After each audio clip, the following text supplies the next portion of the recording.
ကိုရတော်တော်ကြီးကိုအဆုံးဝင်မှာတေးကြတယ်အဲ့ဒါကြောင့်ပြောရမယ်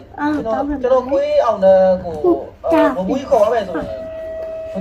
တလုံးပေါ်ထားမလို့လားဗျာတလုံးဆိုတော့ကျွန်တော်မပေးနိုင်ဘူးတော့ဗျာကျွန်တော်လည်းသူ့မခွဲနိုင်ဘူးတော်လုံးတော့မဟုတ်ပါဘူးကွာ50ရက်တော့ပဲငါခေါ်ထားပါပါကွာငါဟို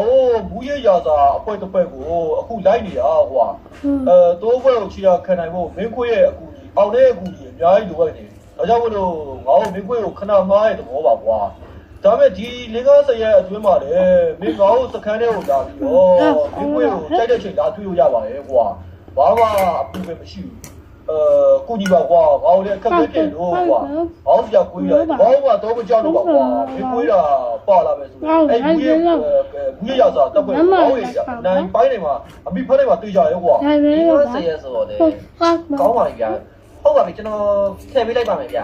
ဒါပေမဲ့အစောလုံးပုံမှန်ကျွေးတော့ကျွန်တော်ခွေးရပုံမှန်ခွေးစားရည်မကြိုက်ဘူးဗျာသူကလုံးဝ special ခွေးစားရည်ပဲစားတာဟောစိတ်မပူပါနဲ့ကွာမင်းခွေးကိုငါ့ကိုတခြားကျွေးမပြီးသူစောက်ရှောက်ထားပါမယ်ကွာအခုလိုဒီကိစ္စကိုလက်ခံပြီးရဆိုတော့မင်းကကျေးဇူးအများကြီးတင်ပါတယ်စမတ်ရောတတိနဲ့ပုံပြီးပြောနေစကားရစစ်တဲ့တွေဝင်ရောက်မှနေတယ်ကွာ